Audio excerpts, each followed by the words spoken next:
Every now and then, you come across a murder investigation that looks completely 100% airtight, like open and shut.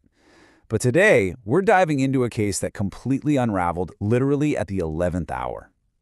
We're going to look at how circumstantial evidence can weave this terrifyingly convincing lie, and how just one single anonymous piece of truth can bring the whole shebang crashing down. Okay, consider this incredibly ominous text message. Today, we'll settle everything. Sent by a company accountant, a guy named Daniel Brooks, directly to a well-known businessman, Michael Carter. And here's the kicker. It was sent right before Michael Carter was found dead. Now, if you're an investigator and you see this, yeah, your alarm bells are instantly ringing. It gives you a motive, a clear time frame, and a seriously dark mood. But as we're going to see, context is absolutely everything. To understand how an innocent man ended up framed for this, we first have to look at the classic locked room mystery detectives walked into on that fateful Monday morning. So it's 9:20 a.m. and Michael Carter is found dead in his office. But the door, it's locked from the inside.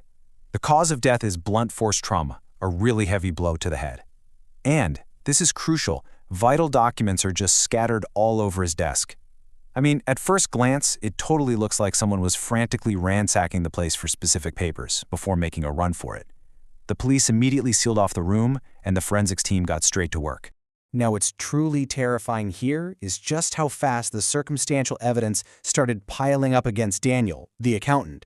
9:20 a.m., the body is discovered. Literally minutes later, investigators find a glass flower vase knocked onto the floor, and it's covered in just one person's fingerprints, Daniel Brooks. Then, soon after, the police actually track Daniel down, and get this, they find actual blood on his shirt sleeve. You combine that with those angry text messages we just talked about, and the result was instantaneous. Daniel is arrested for murder.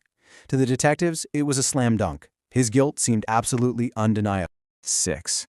That is the agonizing number of months Daniel just sat in a jail cell waiting for his trial to begin.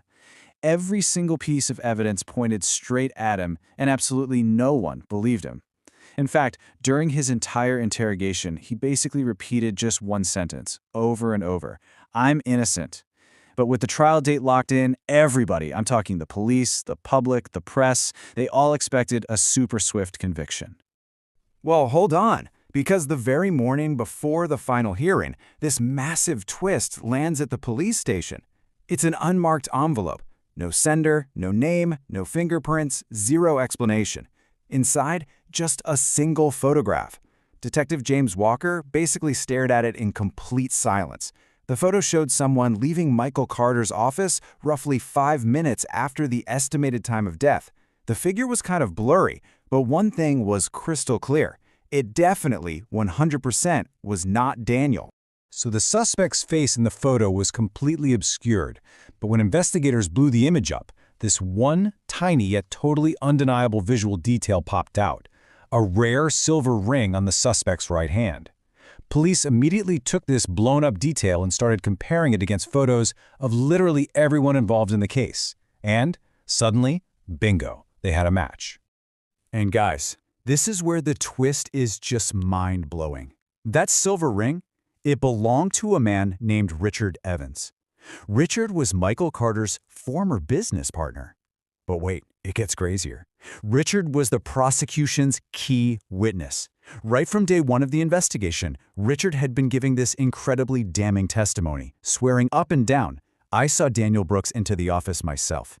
His so-called eyewitness account was basically the strongest pillar holding up the entire murder charge against Daniel. So investigators quietly reopen Richard's background, and wow, the real motives become incredibly clear. Think about it. Daniel's motive was based on a few angry text messages over a standard business dispute. But Richard was hiding a massive secret. Detectives found out that years earlier, his partnership with Michael had ended over financial losses. But a deeper dive showed the real truth. Millions of dollars had just vanished through fraudulent transactions. And just days before he was killed, Michael Carter had actually uncovered this fraud. He was gearing up to expose Richard to the world. All right, so here's the crucial point we really have to ask ourselves now, and it's the exact same question the detectives were sweating over. If Richard committed the murder to cover up his massive fraud, How on earth did Daniel's physical evidence end up in a locked room? I mean, we're talking fingerprints on the vase, literal blood on his shirt. Physical evidence doesn't just magically appear out of thin air, right? There had to be a logical explanation.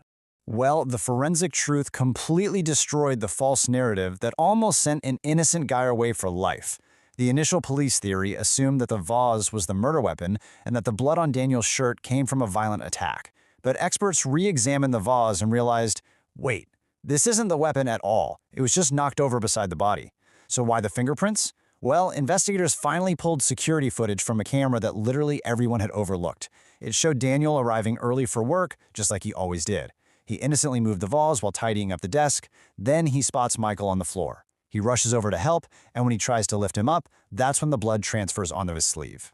Absolutely panicked by this gruesome scene, Daniel just bolts from the office without calling the cops. And honestly, that single terrified mistake is what made him look so incredibly guilty.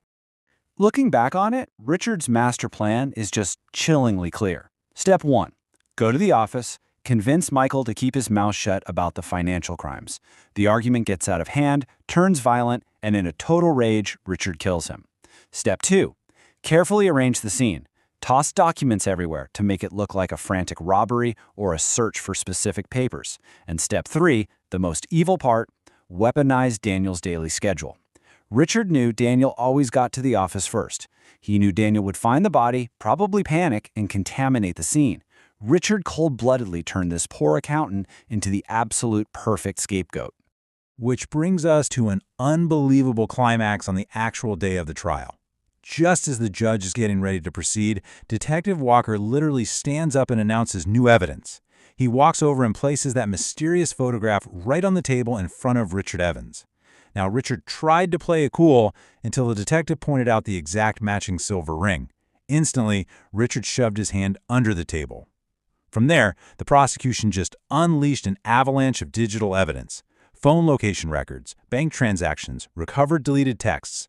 Piece by piece, they systematically dismantled Richard's entire story, until finally, he just lowered his head and confessed to the murder. Thanks to whoever that unknown sender was, someone who absolutely refused to let the truth just disappear, Daniel Brooks walked out of that courtroom a free man. But right before he left, he turned to Detective Walker and asked this really powerful, heartbreaking question. The court cleared my name, but how long will it take for people to believe I'm innocent? And you know what? The detective didn't have an answer.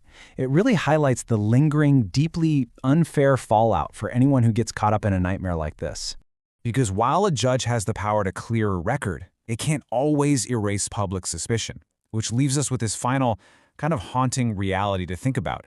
False evidence, perfectly arranged, can so easily send an innocent person to prison for the rest of their life. But on the flip side, just one single piece of truth, no matter how small it is or who sends it, can rewrite the entire story. So, what do you think?